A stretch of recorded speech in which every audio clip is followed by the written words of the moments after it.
This podcast is a member of the Voices of Wrestling Podcasting Network. Visit voicesofwrestling.com to hear the rest of our great podcasts, as well as show reviews, columns, opinions, and updates across the world of wrestling.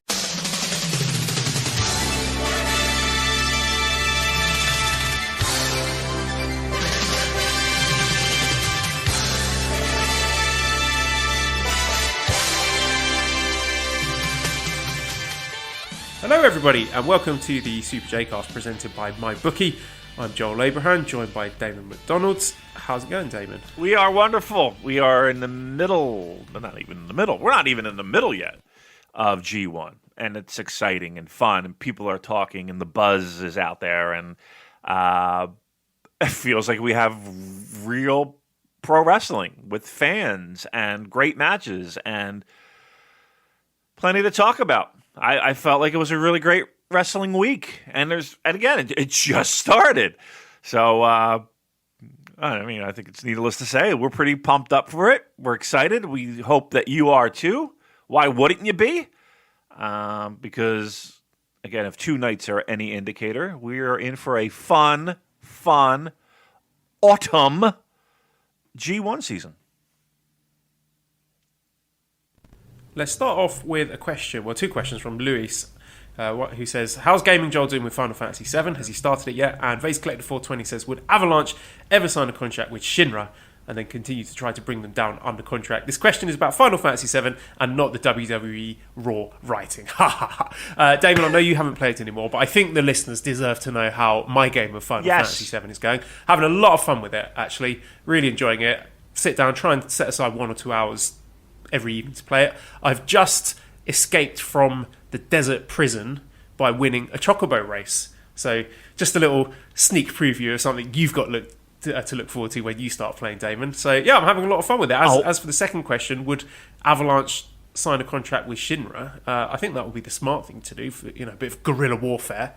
I think the freedom fighters or terrorists, depending on your perspective, of Avalanche will do whatever it takes to take down the evil Shinra Corporation. So, yeah, interesting bit of thinking there from Vase Collector 420. It's just nice to be. I'm sorry. No, you're on a roll. I'm sorry. Well, I was going to say, it's just nice to have a bit of escapism, given that I don't really get out that much. I go to the same places every week. It's the baby group on Tuesday, pub quiz on Wednesday, baby group again on Friday, maybe swimming on Sunday, maybe a few trips to the shop or the park if I'm lucky.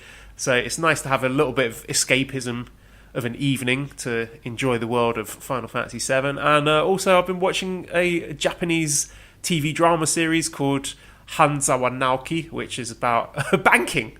And I never thought I'd be sitting down to watch a Japanese banking TV show, but there you go. I watched about 20 minutes of it and I was like, this is crap. This is like financial services propaganda. I hate it.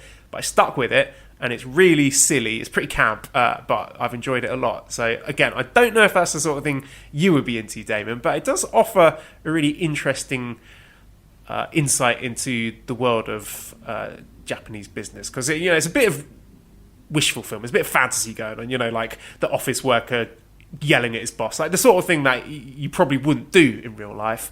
But just little things I found interesting, like this culture of putting the reputation of the company and putting the well-being of the company before your own reputation, your own family. Like, I will do what it takes. I will sacrifice myself to protect the organisation I work for. Which, if you ask me, David, I wouldn't piss on my workplace if it was on fire. So this is quite an interesting comparison, the way those two cultures clash like that. But what have you been doing to fill the hours? Drugs and alcohol, basically. No, so I talked a little bit off the air. I want to play Final Fantasy. I do. I have all these games, and I will say this. I don't even know why, but I loaded up Street Fighter, and I hadn't played that since I was a kid, probably. And I just remember the music of it, and there's one great soundtrack. What's your favorite? Okay, so there's one, and I swear to God, I was like, "This is the fucking shaman." Move any, that song, "Move Any Mountain." Yes, yeah. Oh, no. Are you thinking of Streets of Rage?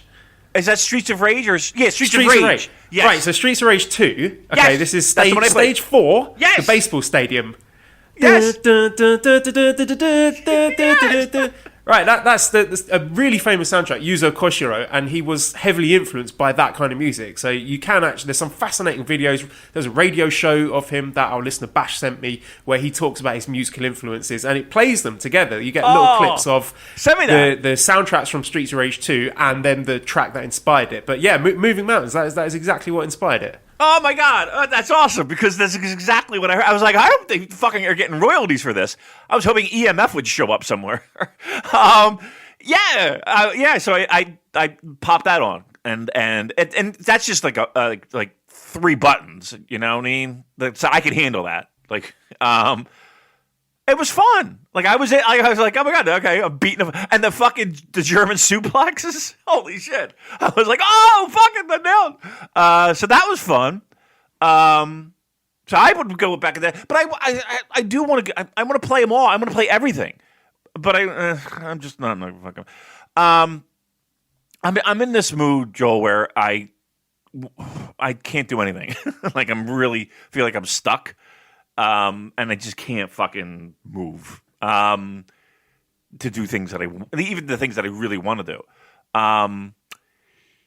There is one thing though that I've kind of gotten into, and that is wrestling related. So back in the day, there was this game, and it's are you familiar with a lot of dice games, like board games that center around sports? So like baseball simulation games or football simulation games, but it's all dice and paper.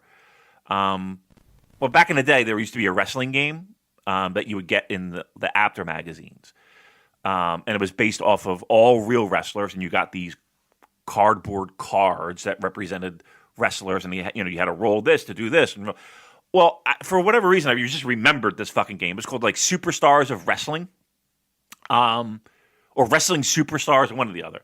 And I just remember this game because I used to play it all the fucking time. And we would make our own cards for the wrestlers that weren't in the packs that you had.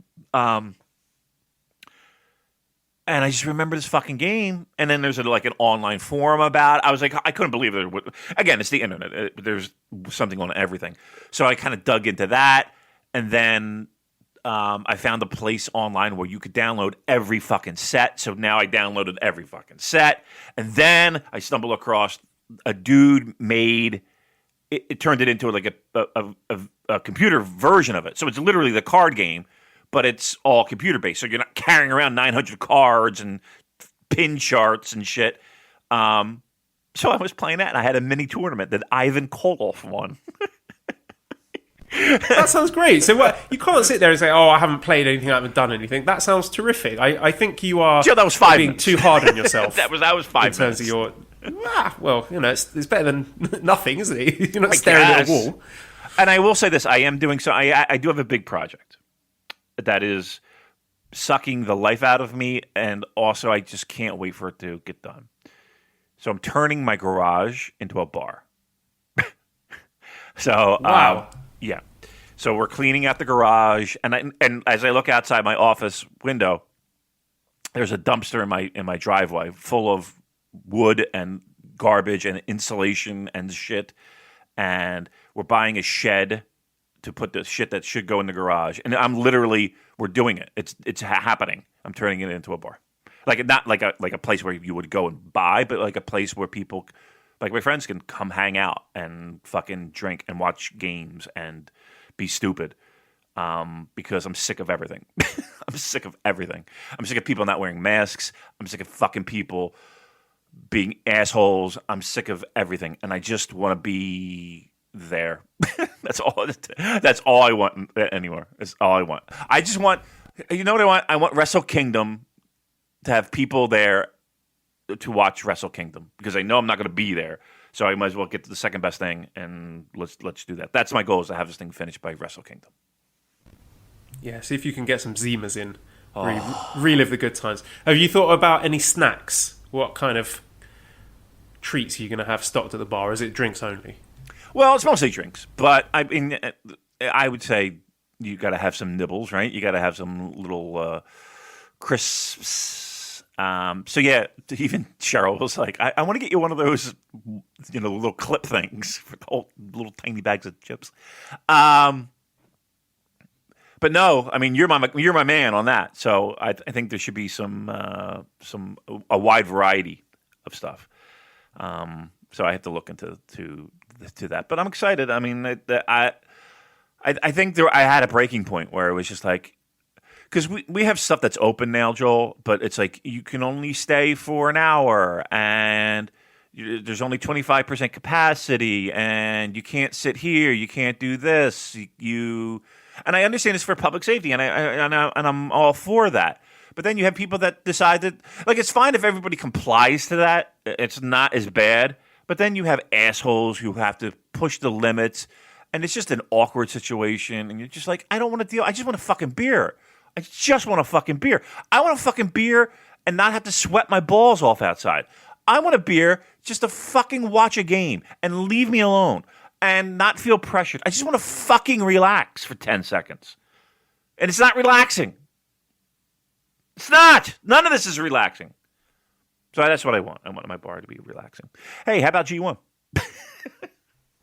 More importantly than G1, Damon, we've got the Road to Lions Break Crown show to talk about, which I'll cover briefly because you haven't watched that yet. I would not tell you it's a show that you must go out of your way to watch, because this is the show before the big Lions Break Crown tournament starts. Okay. And there's been some really good interviews actually with the 8 entrants into that tournament. So Kevin Kelly's been doing interviews with these guys. They've been on YouTube, and they also put all 8 of the interviews together up on the official NJPW podcast. So I think that's worth listening to. Give you a little bit of insight into 8 guys that maybe you don't know too much about, because you want to get that hook, that little unique selling point for each wrestler, the memorable thing where you're, oh yeah, that's the guy who was sleeping in his car, or that's the guy who has the jiu-jitsu training, or whatever it is. So that's, I think, worth checking out if you've got the free time. And all 8 of these guys were in the opening match. Really fun 8-man tag team match where it was Logan Regal pinning Jordan Clearwater after 10 minutes 17 seconds with a leaping DDT. But just again watching that it's Clark Connors who stands out, and he's still my favourite for that tournament. And he almost reminds me a bit of Pegasus Kid, like Chris Benoit, just with his stature. He's stocky, he's got relatively short arms, and he just sort of outmuscles people and bullies them, and there's that snap to his offense. Yeah. So he's the guy that I think is head and shoulders above the other guys, and the other guys are good. There's a lot of talent in there, but I would be putting my money on Clark Connors if I had to pick. Second match, we had Rocky Romero and PJ Black defeated Mysterioso and Fred Rosser. Even though he lost, I think it was a better showing here from Fred Rosser. I thought they did a good job to highlight him being a powerhouse, and the other guys worked really hard, Rocky and PJ Black, to make Fred Rosser look like a big, tough, scary dude. They were flying around the ring for him, making him look like a monster. So that was more what I want to see from Fred Rosser, who is a guy who physically is really intimidating, and he does sort of jump off the screen to you. So more of that and less of the kind of generic Vince McMahon house style wrestling, please. And the main event was Gorillas of Destiny defeating Alex Zane and ACH in 30 minutes 8 seconds. It was fine. It's a Gorillas of Destiny tag match. It's not something I would strongly recommend anyone goes out their way to see, but easy way for me to kill an hour on a Saturday morning. A couple of questions. Ryan says, what do you see as the future of New Japan Strong when the Gaijin are all able to come back? I think when everyone's able to come back, I don't know. Do you think they still run with the show when you get the likes of David Finlay, Gorillas of Destiny, Rocky Romero, Clark Connors, all those people back in Japan? Do you think they still run with this show? Yeah, I think so. I mean, the roster before all the COVID stuff, we were talking about a roster that was pretty deep, and that could headline shows with secondary titles.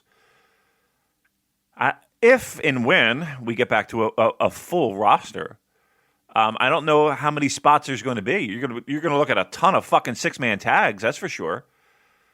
And again, correct me if I'm wrong, but wasn't the original idea of that dojo in the United States being almost like a mini territory?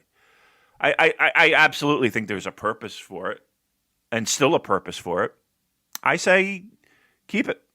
I don't. There's look, a lot of those guys aren't going to be on the main roster. I mean, that's fine. They need a place to practice and get better, and the resources are already there. So, yeah, I say keep it. There's no reason to shut it down. I just don't think there's going to be enough spots on the main roster for everyone. We have another question from Kid Kilowatt who says, is there anyone that wrestled on New Japan Strong so far that you would sign to a contract? Only TJP, ACH and possibly Brody King for me, if they are able. What faction would they join? I'm not really sure about the factions. I think usually when you bring in people like that, they start off unaffiliated. But yeah, I think those three names would be the ones that stand out to me.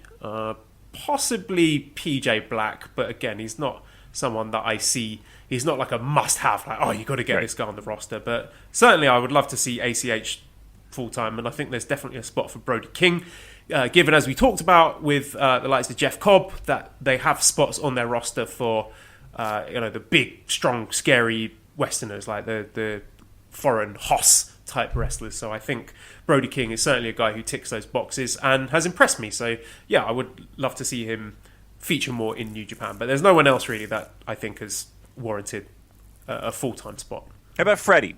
Would you take a chance on him? No, I haven't seen enough from him to warrant it because, as we know, the bar is very high for New Japan. Yeah, it certainly is. And I've yet to see that he can wrestle above the level that we saw from him in WWE. Yeah. That's fair. And here's the thing: you're not going to sign him just to have him in the dojo system. Right? That I don't think will happen. What do you think he lands? And to be fair, I really want him to be good because he seems like a really likable guy. Yes. I have a lot of respect for the anti-bullying stuff that he does, and also the fact that he is one of the few openly gay wrestlers. I really would love to see someone like that get a big spot in the company, but they've got to do it on their own merit, Yeah, no. Where do you think he lands? Do you think a Ring of Honor? That's the problem. It's like what other options do people have at this point? It's Ring of Honor is not really an option at this point, based on the fact that they live and die by live shows. Yeah, it's a little bit of a pickle, that's for sure, when it comes to being a pro wrestler in the United States. Yeah,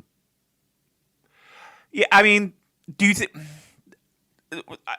Look, this show is a show that is there for people to get work, and I don't and I don't know if you're going to get everything that you can out of a guy on a show where he's wrestling in a 10-minute TV match.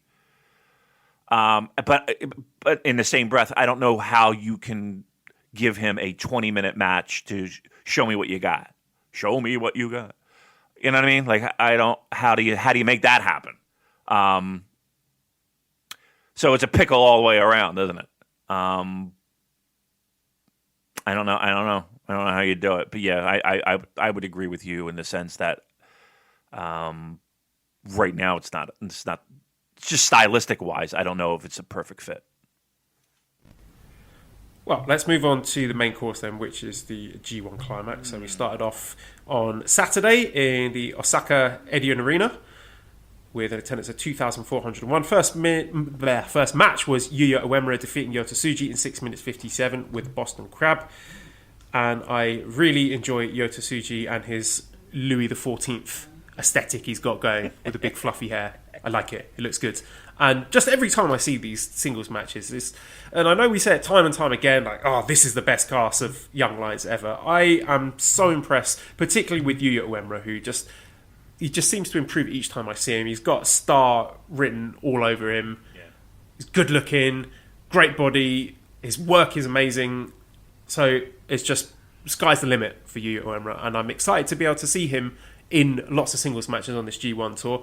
I mean, I find on the whole these shows are a lot easier to watch without all the multi-man tags. For me, having that little appetizer with the Young Lions singles match and then straight into the G1 action is very, very enjoyable. Absolutely enjoyable. First, let's talk a little bit about the crowd.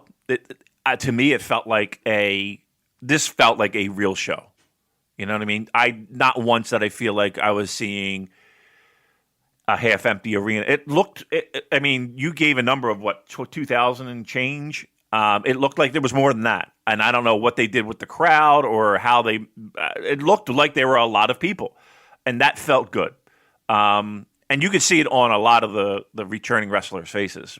Like I think a lot of that was genuine. Getting to the ring and looking at the crowd and be like, okay, just finally, here we go. So one, excellent job by them.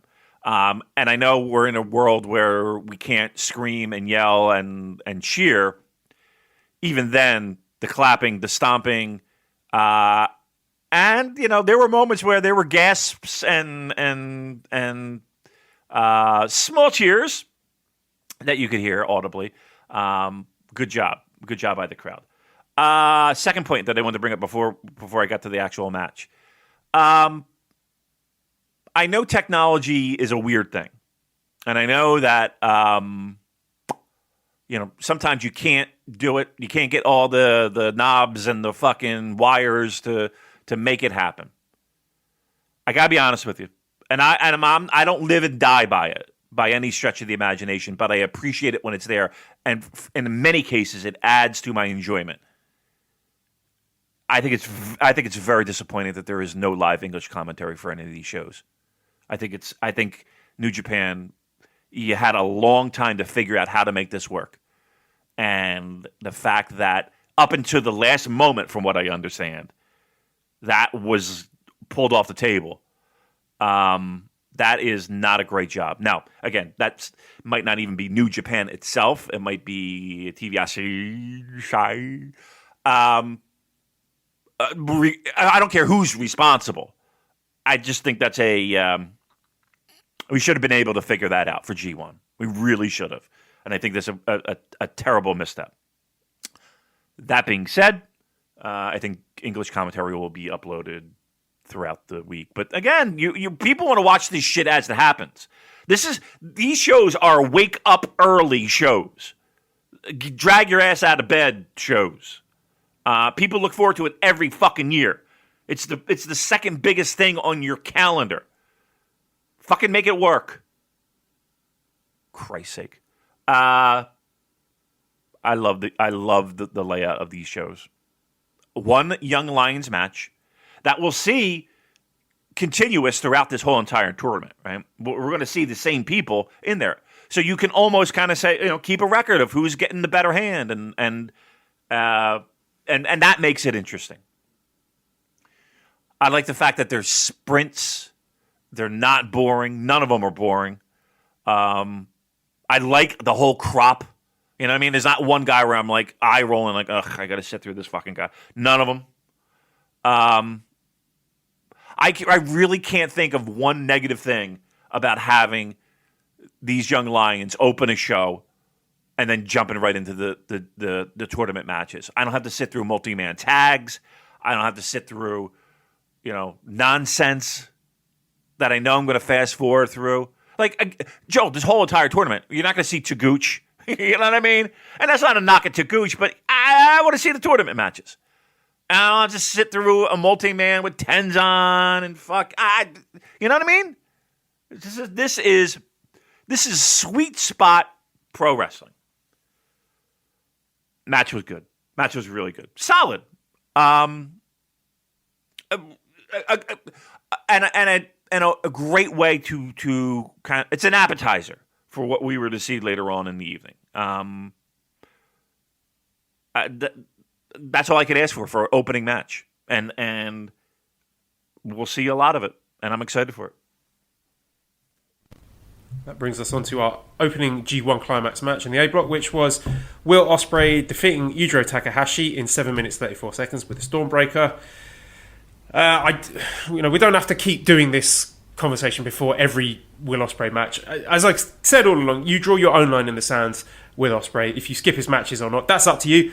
Don't let other people tell you you're right or wrong for doing so. It's a purely personal choice. So with that, I mean, he's not going anywhere. Let's put it like that, because I think, judging from what we've seen here and the scheduling, he's probably going to go quite deep in this tournament. And he just looked so happy to be back. And the fans looked happy to have him back as well. But just seeing him coming out and looking around and soaking up the appreciation of the Japanese fans and that huge smile on his face, it was, whatever you think of Ospreay, I mean, you might have watched that, it might have turned your stomach or whatever, but just you could see how much it meant to him to be back in a New Japan Pro Wrestling arena, couldn't you?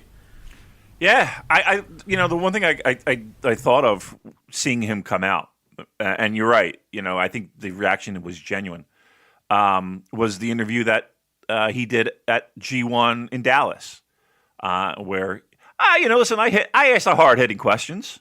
I was a professional journalist, but he made a point to talk about how he struggles, and where the ring is kind of his place where he all the troubles of the world, whether they're self-imposed or not, kind of vanish in his mind for at least 12 minutes or 15 minutes or 20 minutes. He looked like a star to me. Like, to me, he looked like a guy who was ready for the next level. And I know people are making fun of the lifting of the weights and his putting on extra muscle. It looked good on him. And here's the thing too: he didn't miss a beat with it either. It didn't weigh him down. He looked refreshed. Like, of all the guys, he looked like he was ready to fucking go. He was lightning in a bottle. And I think Yujiro kept up with him, and that's why I really felt like Yujiro was there. Yujiro was there to keep up with him, just keep up with him. Look, maybe even like ease him back into it as well. Yeah, no doubt. Look, those final nights, they're booked for a reason. And I know that in the past we dropped little nuggets here and there about Will Ospreay and what the company and the high, lofty aspirations they have for him. Look, just put two and two together, kids. I felt like he looked good in this, and it's only going to get better. And I will say this: I missed seeing him in the ring. I absolutely 100% missed seeing him in the ring. Yeah, and you can miss him as a wrestler without that being an endorsement of other stuff. Correct. Thank you for making that perfectly clear. Yes. Yeah, it was a good match. A really good opener. Great finish. I think it was the Tokyo Pimps and Ospreay landing on his feet and just cracking Yujiro in the head with the hidden blades and then the Stormbreaker. So that was really well executed. Yeah, one of the best Yujiro matches I can remember since the, I want to say Juice Robinson match that he had in the New Japan Cup a few years ago. And I think it was notable, we talked a lot about Ospreay putting on that weight, but his style hasn't really changed. He's still, doing the same high-pace, high-flying offensive attacks that we have come to expect from him. So, and a lot of people thought, is he going to be wrestling a more heavyweight style? Didn't see any evidence of that. Also, I thought it was notable the fact that Yujiro wrestled clean. Yeah. I thought there might be Jado, some kendo stick shenanigans, but they weren't. So maybe this is a sign of things to come. Maybe Yujiro is just there to have a basic opening match, 6-7 minutes in and out without too much bullshit. So I think that was something that's worth commenting on. And of course, Ospreay grabbing the microphone at the end and cutting an interesting promo. I was kind of hoping that he might have learned some Japanese while he was away, because I thought when he picked up the mic, I thought, oh, he's going to speak some Japanese here. He's had plenty of time to practice, but no, it was a lot of people have said a very Kenny Omega-ish promo. What did you think of it? Well, if we pull back the curtain, Joe watched it live. I watched it right when I woke up, popped it on. But I'm texting Joel as I'm watching shows, and I probably said, Will look really good. And then I type in and send away, oh no, he has the microphone. Please, no. You deleted your Twitter account. Don't get on the mic. Don't get on a live mic. You knucklehead. It was, it was a pro wrestling promo that was a little bit on the hokey side, but that's, look, what are you going to do? But I was concerned when the guy who wins the opening match on the G1 gets mic time. I was like, oh, that might be telling of where he will be placed later on in the tournament. But yeah, I was a little troubled by the idea of Will Ospreay in a live mic. Our third match on the card was Taichi defeating Jeff Cobb, 12 minutes 47 seconds with the Black Mephisto. First of all, I thought Jeff Cobb looked great here. He's lost some weight. I like the beard. The beard made him look tougher. It made him look like a grizzled badass. And I think this match is a really encouraging sign of things to come for Cobb's G1, because I know there was a lot of consternation about whether or not he was good enough, about his conditioning and all that. But I think if we get 8 more matches like this, I'll be really happy with that. And I know Taichi started with the bullshit early on. He brought the hammer out and everything. But for the most part, he wrestled cleanly, which, again, is encouraging, because there are a lot of people on paper who, in this G1 climax, who do have a history of fuckery. So we were worried, we're going to be getting that in more than one match per night. But it looks like Taichi's not going to be doing too much of that. And I thought there was really good selling from Cobb early on with the leg, although it didn't really amount to anything. They sort of abandoned that towards the end of the match. But whatever, I can overlook that. It was just a really interesting story between the suplexes and the power moves of Jeff Cobb against the striking, the stiff kicks of Taichi. And yeah, Cobb is a guy who does tire as the match goes on, but it's kind of like a MMA heavyweight who does get tired late on. But I think that adds an interesting dynamic to the matches, where you have an opponent like Taichi who needs to try to survive the early onslaught and then take Cobb into deep waters in order to get the advantage over him. And I don't need every single wrestler in the G1 to have to do 25-minute epics. That's not what Cobb's here for. You look at his card placement. Most of his time he's going to be in the second match or the first match. So I think for that spot, if we're going to have matches like this of a similar length, then I'm going to enjoy them a lot. And I thought this was a really enjoyable match. I thought it was very, very, very good. And it was interesting, actually, afterwards, Taichi did a kind of pseudo babyface promo. He's been calling Jeff Cobb fat, which is heelish, but then he was saying, actually, you know what, Cobb is a good opponent and I respect him. He's always a tough fight, which I thought was really interesting. Someone like Taichi saying that. So when that's why I love Suzuki-gun and Dangerous Tekkers, because they're dickheads, but they're not really cheaters. They can beat you cleanly. They're still going to be assholes about it. And I just thought they provided an interesting counterpoint to Bullet Club. But yeah, I enjoyed this match a lot. He called him Jeff Hogg.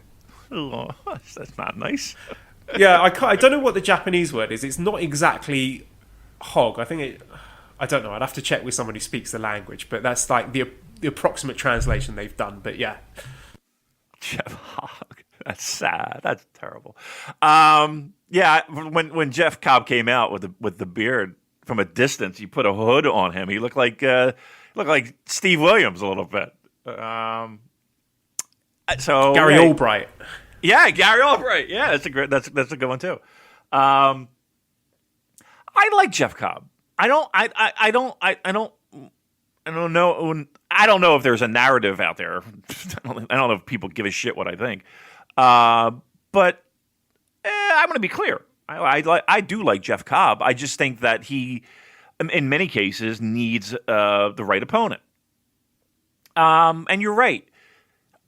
In no way, shape, or form should he be expected to go out there and put on 25-minute, 30-minute matches. That's not his thing. 10, maybe 12, 15 power moves. Absolutely. And look, I think he learned a bit of a lesson his first G1 when it came to the conditioning. I still think that there's a big difference between having this tournament in the middle of summer as opposed to late September and October. I just think conditioned. Well, I don't care. I don't care how good you are. You lose a lot of power and wind and stamina in those summer months. You're in an air-conditioned building, but again, this is Jeff Cobb's air conditioning needs. I don't think Japan can meet. Let's put it that way. I like this match a lot.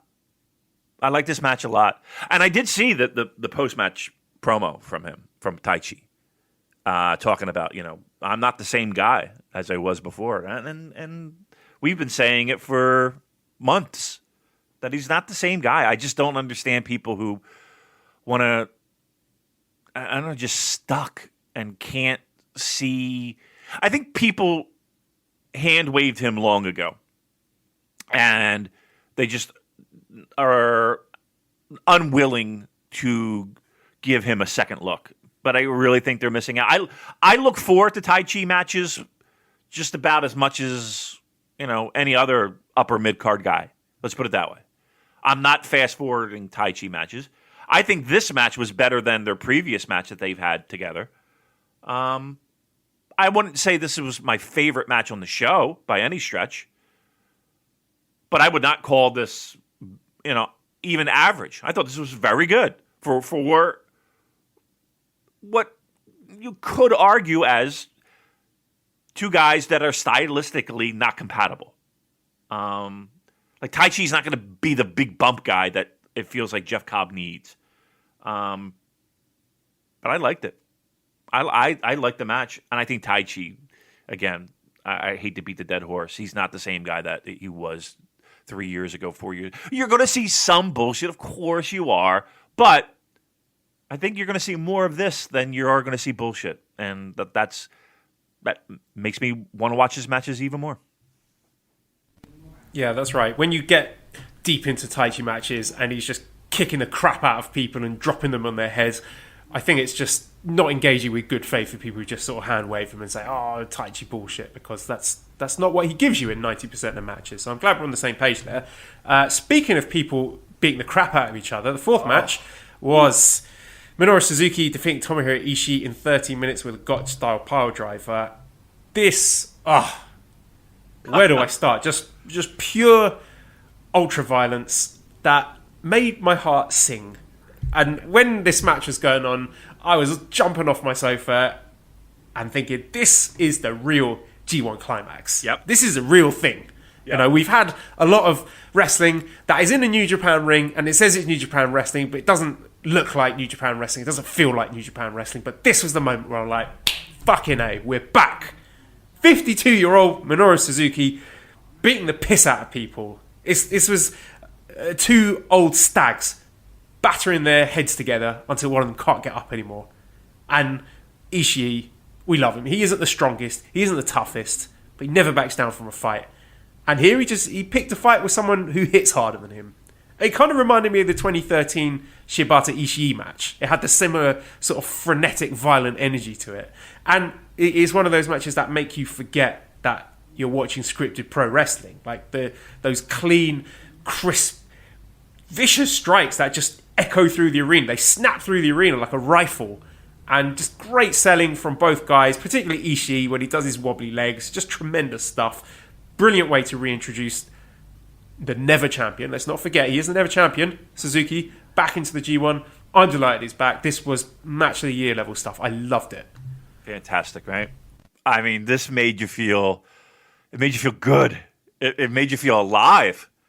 It made you hop out of your chair and, get a little bit more comfortable and settle back in. I think that the most telling part of this match was actually the beginning. Bell rings and Ishii is ready to fucking go. And you could see almost Suzuki kind of wanted to play it slow, and Ishii was having none of it. And we're going face to face, and we're going right now. like this is.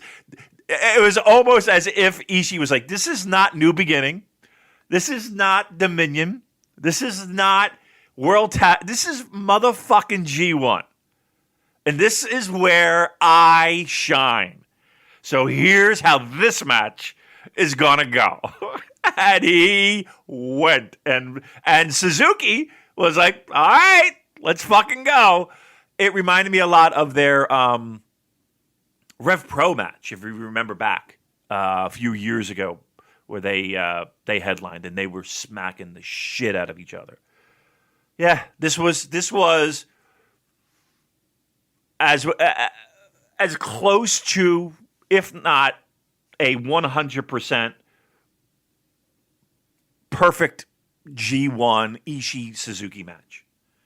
Like, I can't think of how I would make this better, or how I would tweak it, or where I could, kind of, maybe if they, nope.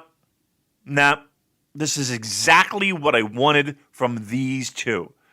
Now, you could argue, they're playing the hits.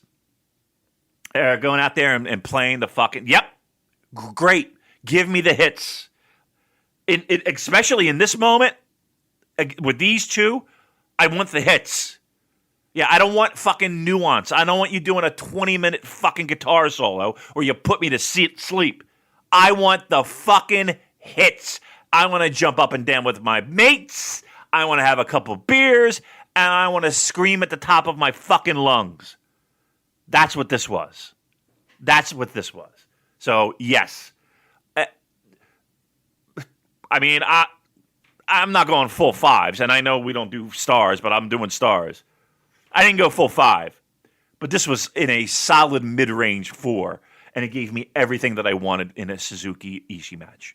No nuance, no subtlety. They kicked the fucking shit out of each other for 13 minutes. That felt like 5. So, thumbs up, chef's kiss, whatever the fuck you want to go with. This was, especially night 1, must watch. If you haven't watched, and why would you not watch it by now? But must watch. And I'll go so far as to say this. I know where I bitched and moaned about English commentary. I want to hear Kevin Kelly's call on this. I actually will watch. Go back. I want to hear Kevin Kelly's call on this because I might know these kind of matches. He digs these kind of matches. So I'd be interested to hear that. 5th match was Jay White defeating Shingo Takagi, 90 minutes 28 seconds with the Blade Runner.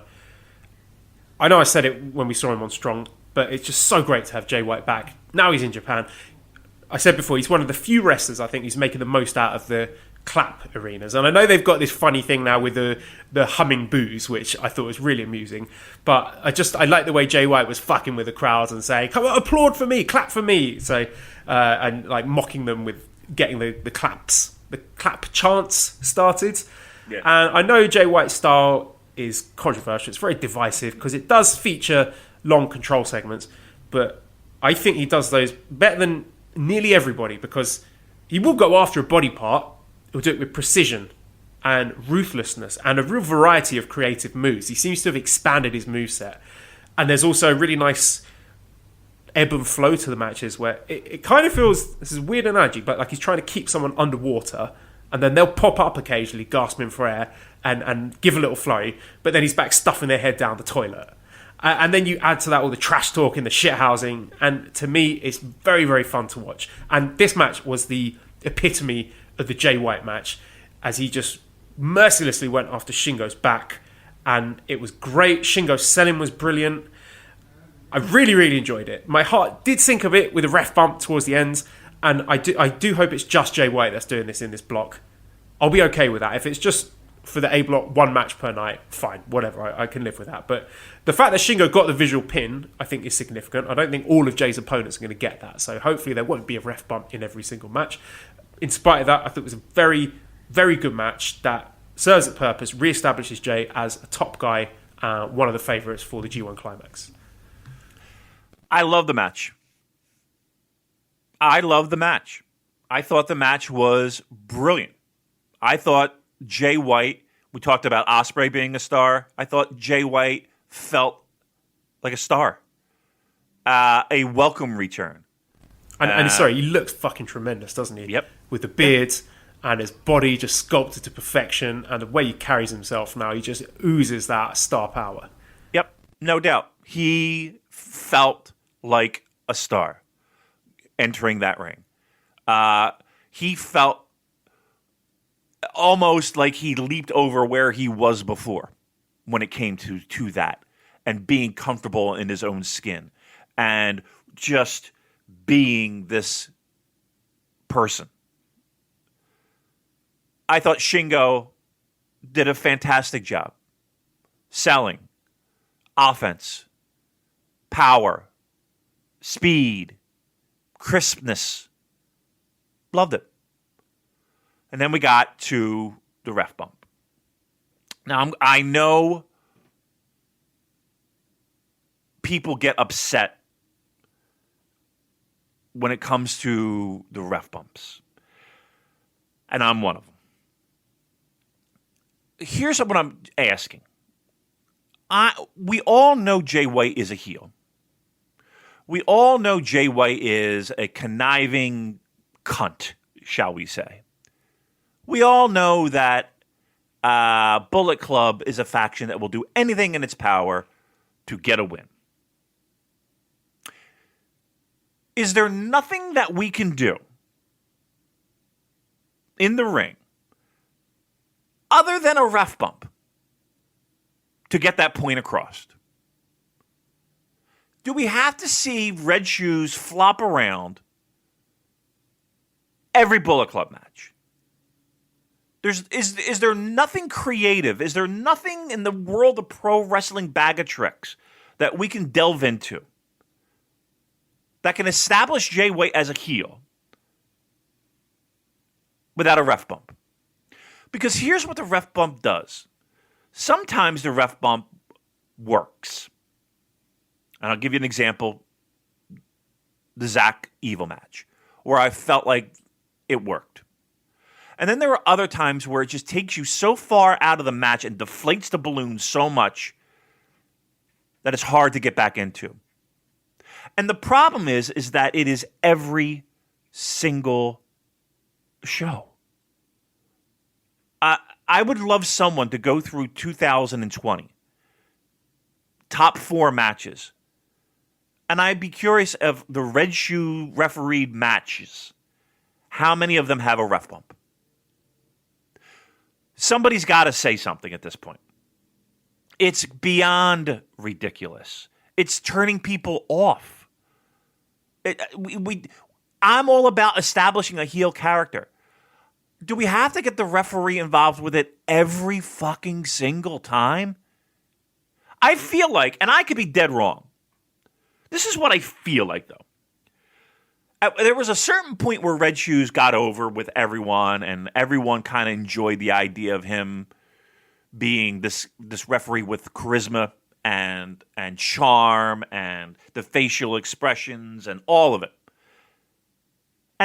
And all the things that I used to love about Red Shoes, I kind of don't like anymore.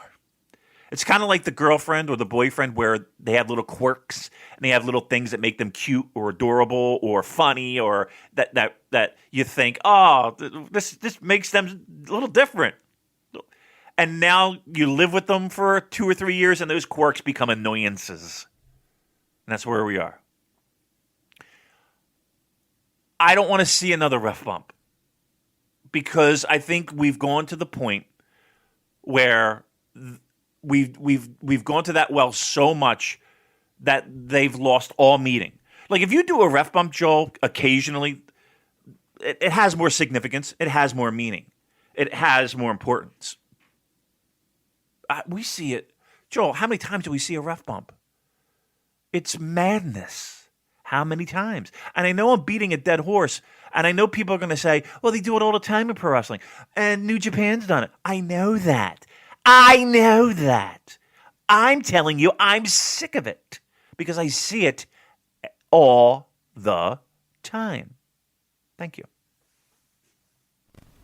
Yeah, I can't disagree. I think the match would have been much better without it. And like you say, it's one of those things, the more often you use it, the less effective it becomes. So I don't want to see it so much. But it does look like we're going to get at least one per show.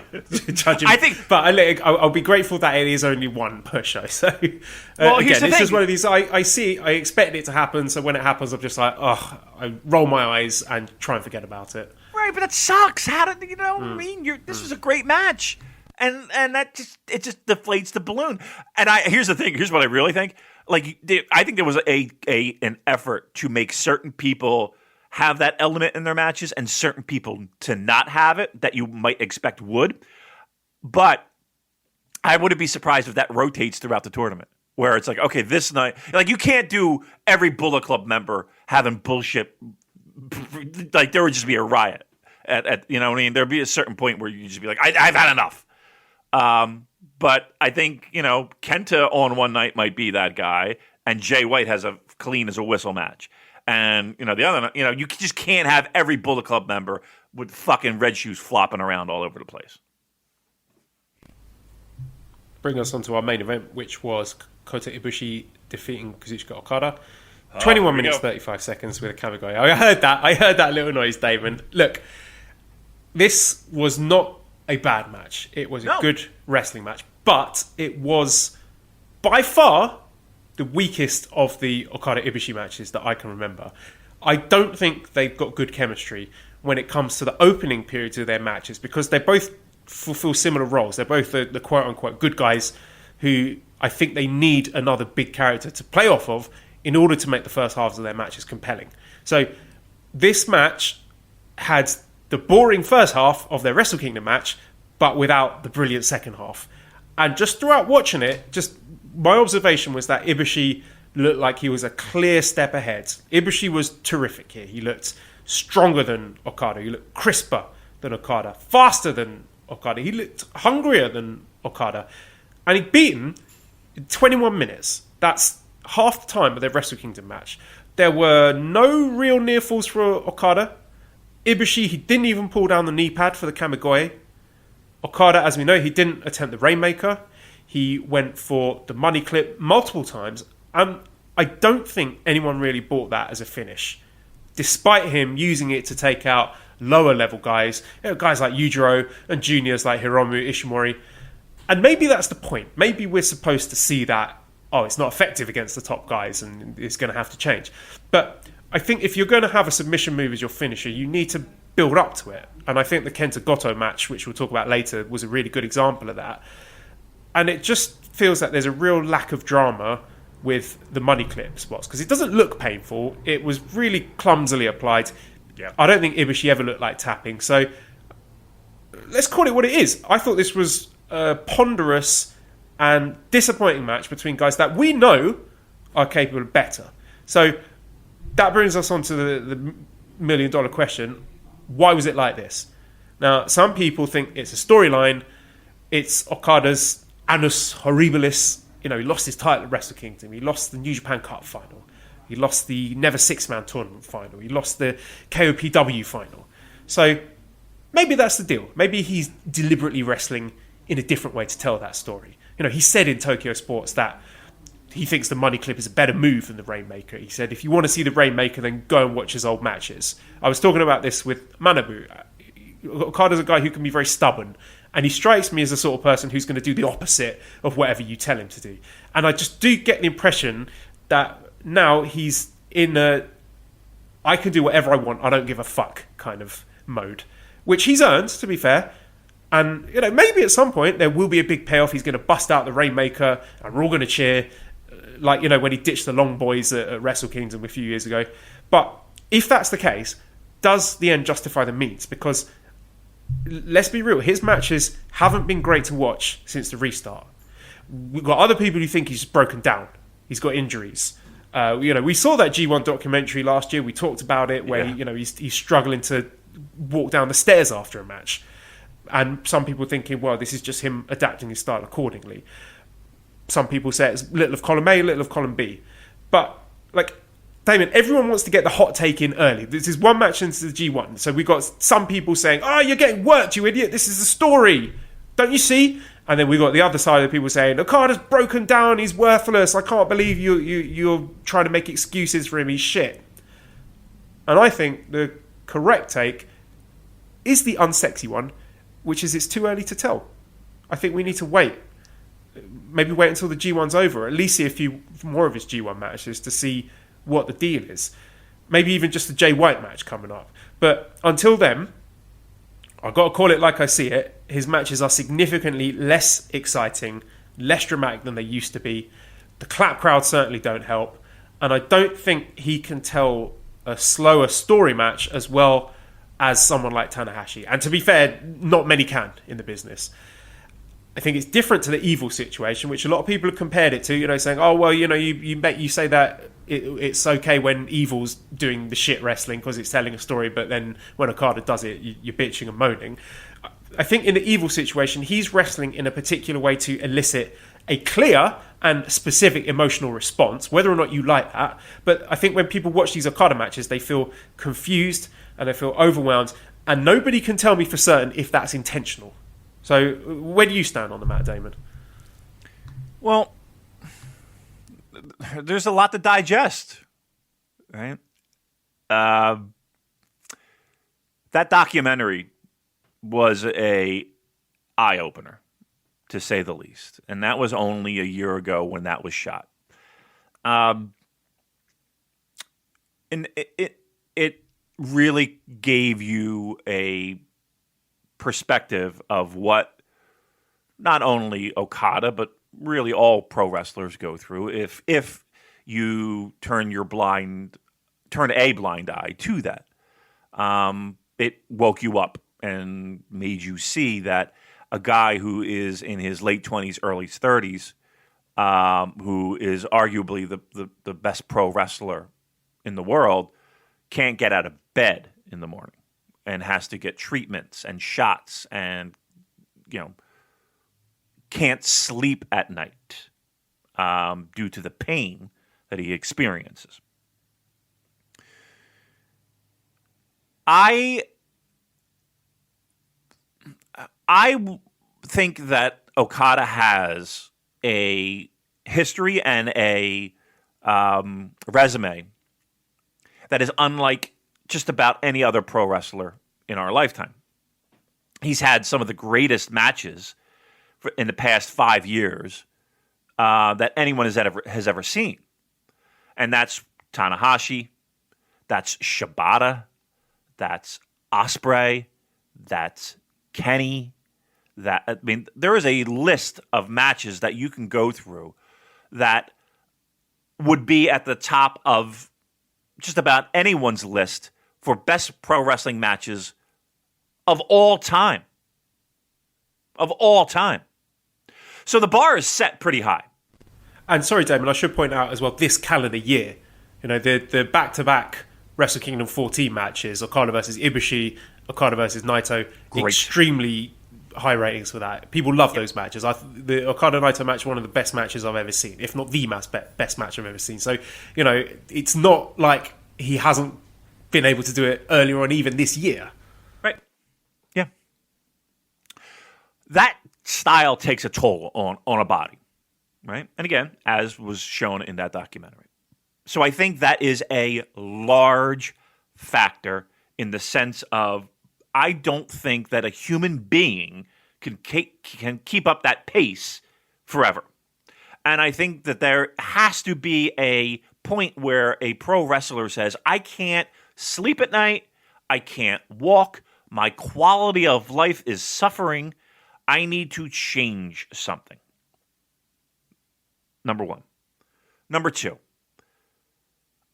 there are times when even the best athletes in the entire world go out and perform and it just doesn't click. And especially in something like pro wrestling, where you guys got to be on the same page. You guys got to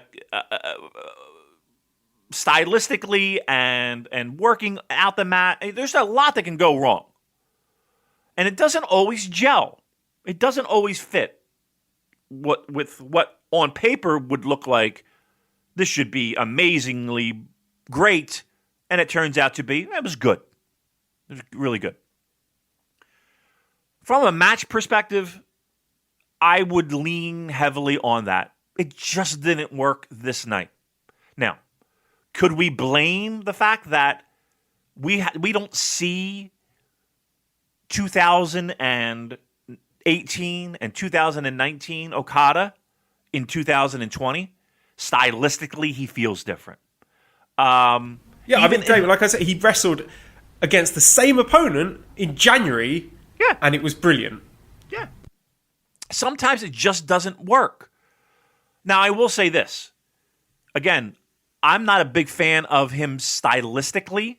I feel like, to me, I hate that ill-fitting, high-collared robe. I hate that. Right? I don't think he feels like the cup noodles. That's exactly what it looks like. Holy shit! Yes. Oh my god. Now I'll never not be able to see that. That's fucking great. I don't like that. Even that aside, that money clip is might be the most awkward finisher in all of pro wrestling right now. Like, he needs so much help getting that one arm over top Ibushi, and Ibushi had no idea what to do. Like, how many times did that fucking hole get locked on, and Ibushi he didn't know what to do with his arm. Put it behind my head. Where am I putting this? What the fuck's going on? And it didn't look devastating. It didn't look like it was a finisher. Nobody took it seriously. And then the fact that, you don't get a Rainmaker, okay?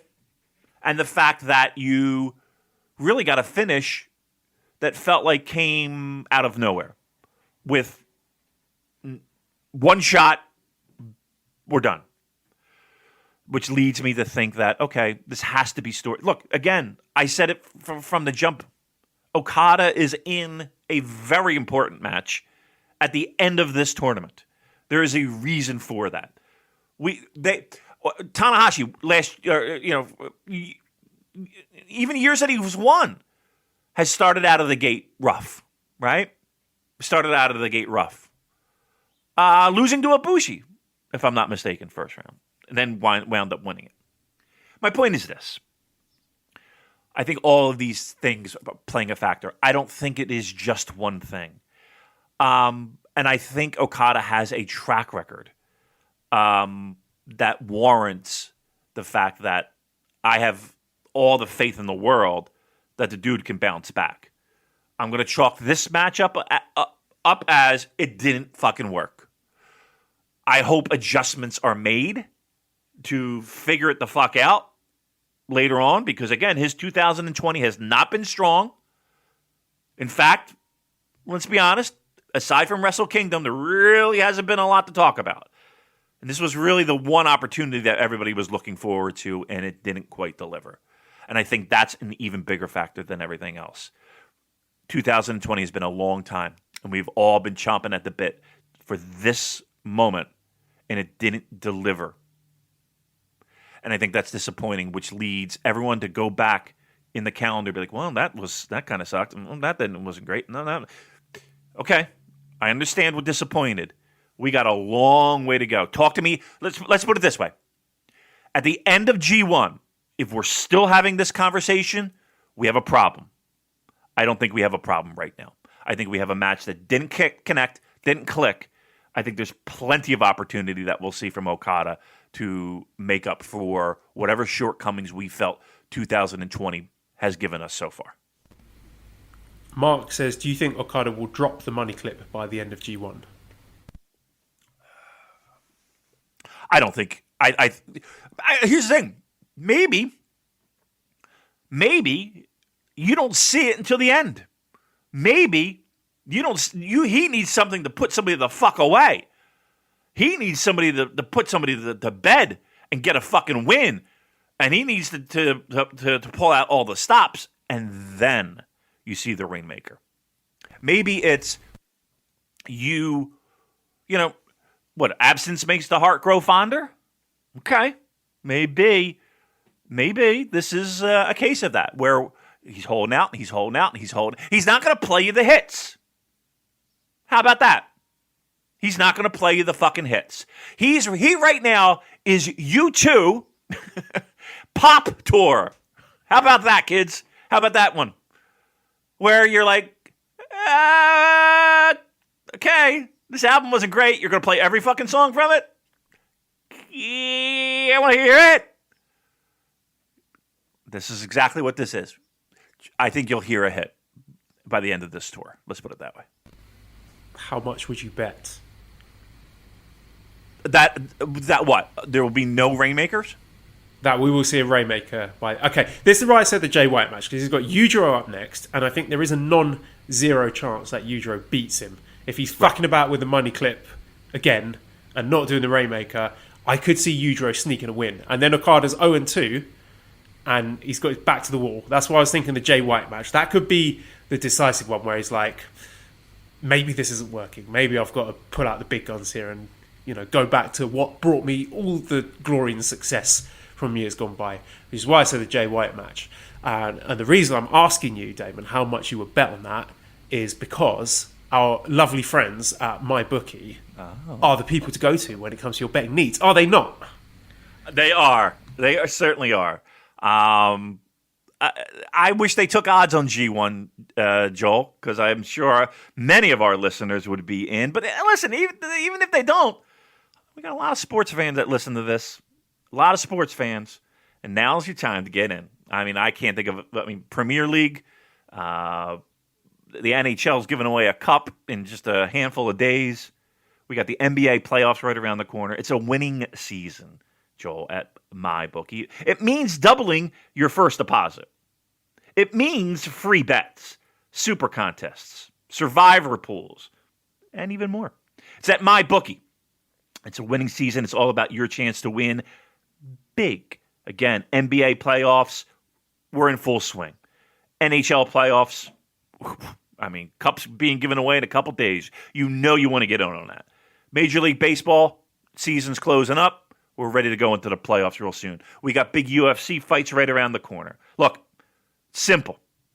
You make your picks, you win big, you collect your cash. Invest in your sports intuition. A lot of people out there pumping their chests. Put your money where your mouth is. Select from hundreds of future bets. Or you can bet games in real time. MyBookie's live betting. You're going to put that big brain of yours to good use. Again, put your money where your mouth is. You're already doing it. I know you. You're putting money down right now, so we're doing you a favor. We're going to make it even more fun for you because, again, I'm in on it as well. Use that promo code, Super J. We're giving you something. Enter that code, promo code Super J, and double your first deposit. How's that? Super J, double your first deposit. New players get up to $1,000 in free play, and that's designed to add more excitement to the sports you love and the games you already bet. Thousands of cross-sport wagers, props, parlays, they await for you. Sign up now. Bet with the best and celebrate your victory. Your winning season begins today. Again, enter Super J as your promo code. Double your first deposit. Your winning season begins today, only at MyBookie. And winning season began for Yota Tsuji in the opening match of day 2 of the G1 Climax as he beat Gabriel Kidd 9 minutes 15 seconds with Boston Crab. I know I've mentioned it before, but I really like the way Gabe Kidd adds a bit of spice, a bit of backstory to his matches. He did that little mini feud with Togi Makabe, and he's been doing the same thing with Yota Tsuji, where they've been going at it in the backstage comments at each other's throats. So it just adds a little bit of extra something to make these matches exciting and memorable when you have some storyline going into it. And yeah, this is just really good stuff. And I like Yota Tsuji a lot. As I've said from the start, he's always been my guy out of this bunch of young lions. I don't necessarily think he's the most talented or has got the highest ceiling, but I just like the way he looks. I like the way he wrestles. I like that he's a big dude. He's not all cut and ripped like the rest of them. I could see him being sort of never open weight style horse guy long into the future. So any thoughts on the opening match, Damon? I don't think I've mentioned this before, but I think a special tip of the cap, a Super J-Cast tip of the cap, has to go to Gabriel Kidd. And because here's a guy who said, all right, or in lockdown. We're shut down. I'm going to stay in Japan, and I'm going to train here. And he took advantage of a situation where he can be on these shows, and we'll call them main shows. Get a little bit more of a spotlight on him. An already fantastic wrestler, only getting better. One of my favorite young lions. Let me point out as well. Who's going to have an opportunity on these G1s to open up these shows, get even better, get more eyeballs on him. I just think it was a real smart move on his part, and a real smart move, and a move that took a lot of guts in my mind. So again, tip of the cap to Gabe Kidd. Sorry, while we're talking about Gabe Kidd, Damon, he does this column on the New Japan website. So this is called A Brit Abroad with Gabriel Kidd, LA bound. And there's a story about... okay, let me read it to you. When we finished practice on my last day of training, I spoke to Shibata-san and told him that I wanted to be part of the team and I wanted to be a student. I wanted more than anything to be LA Dojo. He looks at me with a stern look on his face, grabs my belly fat and shouts, "You see this? No strength, no power. Please lose. Then you can come back LA Dojo." I get that every day when I wake up in the morning. My wife grabs. You see this? This is why you're not getting a blowjob. Please lose. Please lose. Well, look. Sometimes there's a lot of delicious treats in Japan. I just let it be known. Look. Sometimes you got to be forced in the right direction. So again, great job, Gabe Kidd. I'm a fan, and I look forward to seeing his matches. And this was good. This was another solid opener. So, yep. I mean, I'm not going to be a guy who's going to sit there and say go out of your way to watch, but these are solid matches. And to be honest, I'll put these Young Lions matches up against just about anything comparable. In a seriously. I mean, not to get into this debate. This is the last thing I want to do, but I'm going to make the point anyway. I'll put these matches up against. Give me the NXT. Give me any other dojo in the entire world. Young Lions training system, whatever the fuck you want to call it. Pfft, come on, these guys blow everybody away. Blow everyone out of the water. So our next match on the card, second match, was Juice Robinson defeating Yoshihashi in the B block. 15 minutes, 57 seconds with pot friction. First thing I think we've got to talk about is Juice Robinson's new outfit. So he's got this kind of Blues Brothers things going on because he is from Joel in Illinois, which is where I think it's the opening scene in the Blues Brothers when they're in jail there. So there's a little connection there. He's got new hair. It's kind of slicked back, longer than we saw before. The little...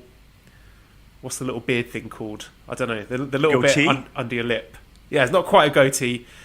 New gear. He's got the black tights and the white singlet underneath. Matthew says, was I the only person who immediately hated Juice's new look, then after around 3 minutes loved it? What did you think of Juice's new outfit?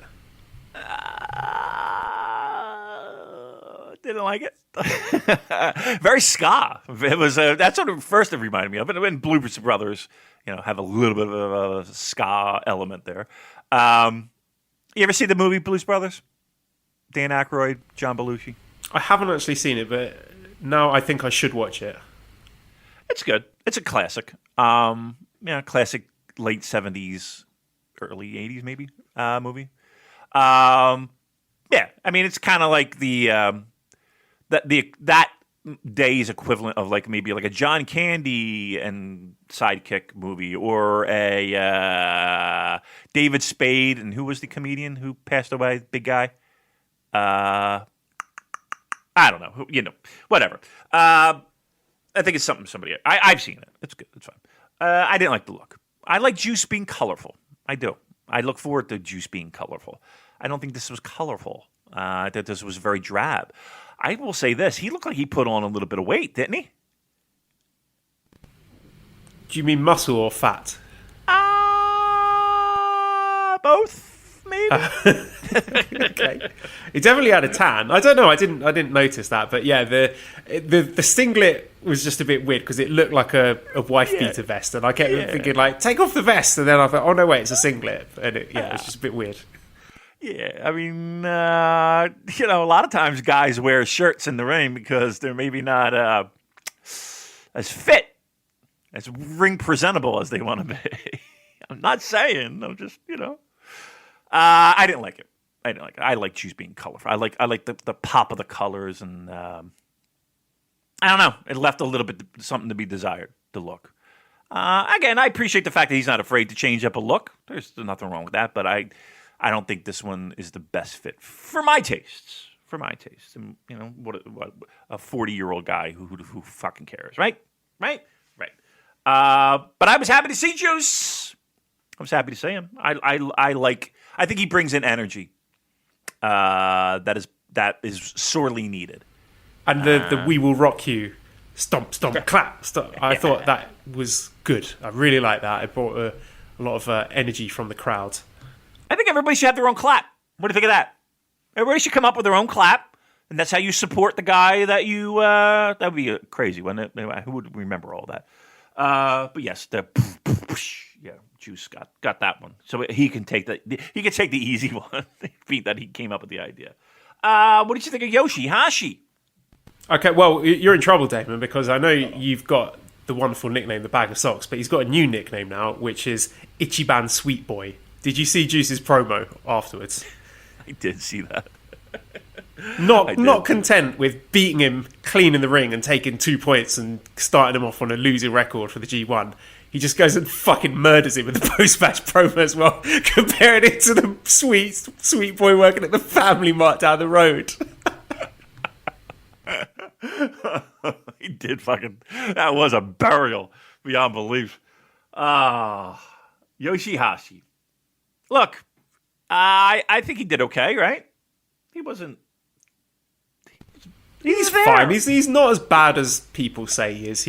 I thought the match was good. I like the fact that he's coming out with his little Never Six-Man belt because Ishii and Goto ain't fucking touching that shit. It was one of the better Yoshi-Hashi matches in recent memory. It was probably the best one since the Ibushi match he had in the New Japan Cup a couple of years ago. He needs a fiery opponent to bounce off of, and I thought Juice was a good opponent for him, and a good opening match, lots of energy. Maybe went a little bit too long for my liking, but it was fine. Yoshi-Hashi is fine. I have no problems with him being in the G1. Is there a match with Yoshi-Hashi against an opponent that you're looking forward to? Like, what is the one... Like, if you were to circle one opponent, Yoshi-Hashi versus blank, that I'm looking forward to, what would that be? The Kenta match, because they got history together. Okay. They had their match in, I think, was it in the States before for the Never Openweight title? Ooh, I can't remember exactly where it was, but yeah, they've got their little ongoing story, and Kenta built that up, talking shit about Yoshi-Hashi backstage. So yeah, that's one I'm looking forward to. I might go Tanahashi. I think that might find a way to make that good. Yeah, he's not terrible. He's just, again, bag of socks, man.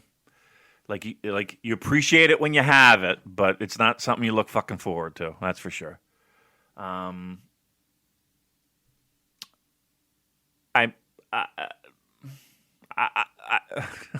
struggle with what his appeal is to people. Like, I feel like I know that people like the loser idea, and you're going to support the loser guy. But aside from that, like, I don't know what people can sink their teeth into with this guy. Even coming out to the ring, like, he just looks frightened. I don't know, just so unsure of himself. I don't know. I gotta be honest with you. I don't watch pro wrestling to see people who are unsure of themselves. I'm sorry. I look for the opposite as for an escape. It's Yoshi-Hashi. He's keep getting back up or whatever the fuck is stupid. Ichiban Sweet Boy. That's what we're going with. Love it. A sweet boy. Okay, third match was Toriano defeating Sonata in 6 minutes, 16 seconds with a ring out. Damon, this did absolutely nothing for me. It's the same finish as the Moxley match last year. I think Yano can be funny when he's creative and comes up with new material, but this felt lazy to me because we've seen it before. So, yeah, it was just nothing. But on the plus side, I do think Sonata looks good. He's got a nice haircut now. He's shaved his beard. He looks like a proper main eventer now. I'm not sure about the tiny cat mask. I don't know what that was supposed to be, but I think in terms of the haircut and the beard, he's looking good. A very hunky man. Yano's a night off for people. They don't have to work incredibly hard. They can get away with murder. They're going to tie each other with ring tape, and you're getting what you're getting. Some people enjoy it. Some people loathe it. I'm somewhere in the middle. It depends on what fucking mood I'm in. This match, yeah, it seems like I've seen a lot of this before. The hiding of the tape, we're locking them up with a young lion so they can't get back into the ring. It's a count out. You know what I mean? What do you want me to say? I will say this, though. I will say this. I don't want too much of this because this can get old pretty quick, don't you think? Yeah, but I mean, it's Yano in the G1. You know what to expect by this point. You're going to get 9 silly matches. And they're usually inoffensively short. They're usually quite low on the card. So it's just, whatever. It doesn't make me angry, but... Do people actively look forward to Yano matches, do you think? Some people do. I know friend of the show, Tyler, he's a big Yano fan. He seems to enjoy it a lot more than we do. So yeah, there are people out there who this stuff works for them, and if it puts a smile on their face, then who are we to tell them that it's wrong, Damon? Well, let's be honest here. We both know Tyler is a bit of a weirdo. We love you, Tyler. I love him. He's the best. He gave me... he recently got married. Do you know that? Yeah, he did. He looked $1 million. Speaking of hunks. Did. Yeah, he did. He looked good. I was I felt so bad. I feel so bad for people trying to get married. He had a big wedding planned and honeymoon. They were going to go to New York, for the New York shows as a kind of like a bachelorette kind of party thing. And I don't know. I felt so bad. And he did. He looked like $1 million. So congratulations. That was probably a couple of months ago, but.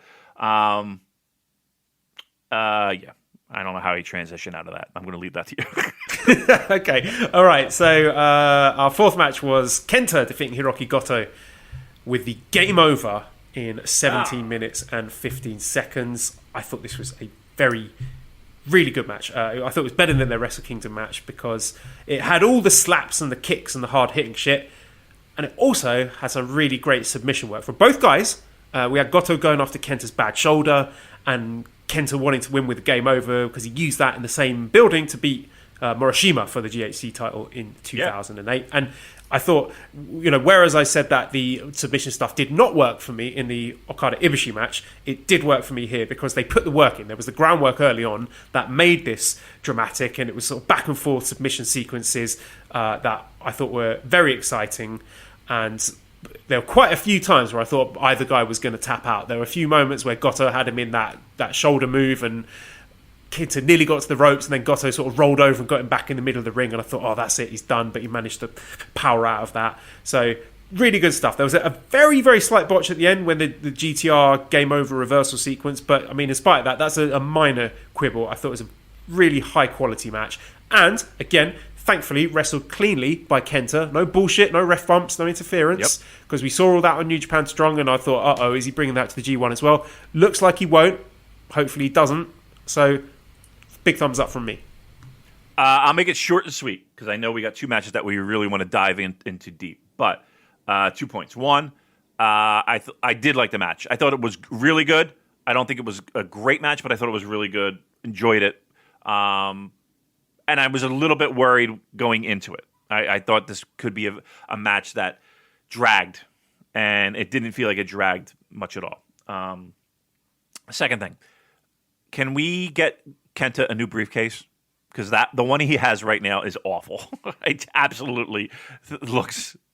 It looks like luggage that he would carry his carry-on an airplane. It looks. Let me tell you, David. When I was in primary school, this would be grade 5, the American equivalent. We had our school play of a production called Blast Off, which is about school kids going into space, and I played the role of the school inspector, Mr. Huggins. And I had a briefcase which looked very similar to that. So that's the kind of aesthetic we're getting here from Kenta. School inspector in an elementary school production. That is great. It's horrible, isn't it? It really stinks. I like this match, though. Kenta's going deep. I think. I mean, I have him in my finals, and if anybody's going by my predictions, I mean, I'm near the top of the Voices of Wrestling pick and pull. So hopefully everybody got on the Damon bandwagon and just copied their picks from the show. Let's take a moment. You take a victory lap, mate. You are top. You got the highest score. I mean, you're joint with a few people, but that's something worth celebrating. How about that, right? How about that? That's just going to end real quick. Trust me. I'm going to fall like a fucking rock.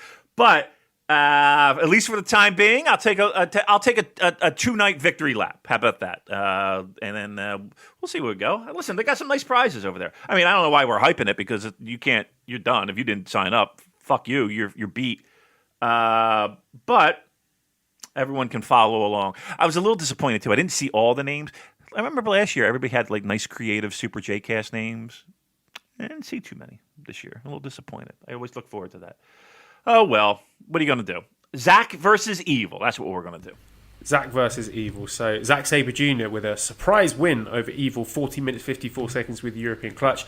And just Zack came across like a massive babyface here just because of the dynamics with him and Evil. And I really love the opening with Zack like picking up his history with Dick Togo and going after him and grabbing his finger. He's about to break his wrist, and then Evil blindsides him, and we got that little flurry on the outside where Evil, he got all his bullshit in early, but I thought he did it in a way that was exciting and done in a fast-paced way that set up the story of the match, where then he starts out-muscling and bullying and roughing up Zack, who would then fire back with these creative submission counters, and I found it tremendously exciting. This was my favourite Bullet Club Evil match, and I think he's starting to get a lot more comfortable with the character, and Zack surprisingly was a perfect opponent for him, even though Zack is not exactly Mr. Squeaky Clean Babyface. And just the finish where he reversed the Evil into the European clutch was so good. I was fist pumping, jumping off my sofa. I watched that about 20 times. The crowd loved it. They made noise when they weren't supposed to.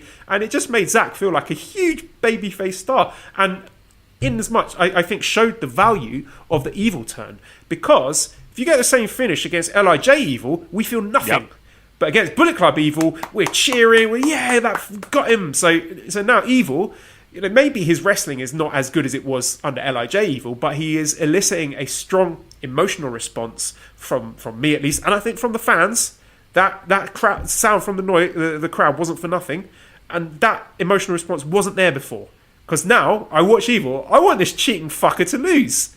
Yeah. And I think there's a lot of value in that, especially in the G1. So, if everyone else is wrestling clean and it's only Jay doing the bullshit in A block and Evil doing the bullshit in B block, I'm okay with that. Because, like I said, I was worried that not only would Jay and Evil be doing it, but Yujiro and Taichi and Yano and Kenta, they'd all be doing it too. Yeah. But I thought between the two nights they got the balance right, and I really, really enjoyed this match. Yeah. Yeah, this was the example of the ref shenanigans that I felt like it worked. Zack, one of the best moments was that finish. And Zack almost bouncing out of the ring.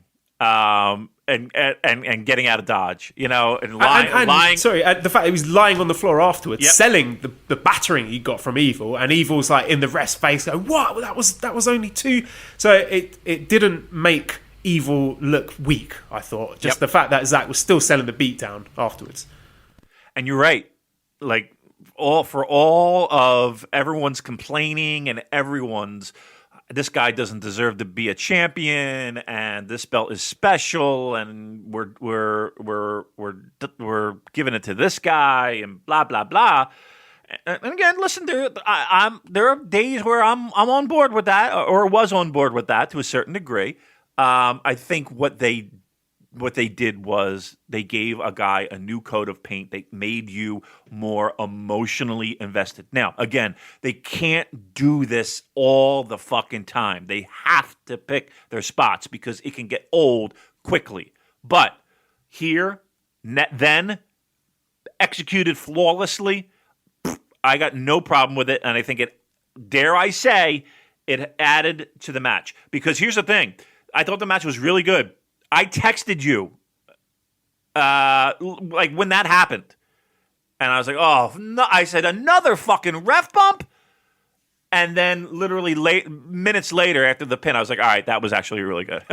Right? So it worked to perfection. So I got no complaints about that. I thought the match was really good. I thought the finish was spectacular. And our main event of the evening in the sixth match was Tetsuya Naito defeating Hiroshi Tanahashi in 27 minutes, 16 seconds with the Destino. Whew. I mean, this is it is right up there with their 2017 trilogy, which was amazing. Like, as soon as we saw Tanahashi doing the high-fly flow from the top rope to the floor, then we know we're in business. That was it. That was the moment. Just incredible selling by both guys. Again, I hate to keep doing this, but it made the Okada-Ibushi match look poor by comparison. When here, you got two guys who know how to wrestle this kind of match in a compelling way. And Daniel writes in and says, "Was I the only one feeling intense emotion at the faces of agony Tanahashi was making? It's crazy that all of his moves now have more meaning on it, as it seems every single one of them causes him so much physical pain. It just adds a layer of depth to an already amazing performer." And I totally agree with that. It's all of that adding up, and like the finishing stretch, and everything had a kind of sloppiness to it that I found really dramatically satisfying, because you had all the legwork, and the fact we know these two guys, they're not in perfect health, they're beaten up already, they've been battering each other for 25 minutes, so all of these like kind of rickety Destino attempts, the Valentias, the Sling Blades, the high fly flows, and you're kind of watching through your hands thinking, oh, like you're scared they're going to drop each other on their heads. But that made it really exciting for me, that added drama to me. By far best match of the weekend, maybe one of the best COVID era matches. Loved it. Yep. When Tanahashi hit that high fly flow, and let's be honest, that was not a weak, that was a full on smashing. Then back into the ring, and this guy is fucking fired up, and I'm fired up, and he hits those dragon screws with a snap that I haven't seen since 2012. And he is fired up. And I am fired up.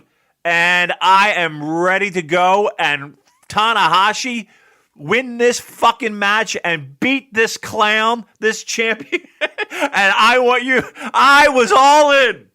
I was all in. Joel, find me another fucking pro wrestler who steps up. It goes up to the top rope. And you think he's going to hit that second high for a flow. He's going to do it. And, you want to see the rematch. You want to see him get the title shot. And then Naito rolls out the way and he just splat on the mat. And everyone goes, oh! Yes!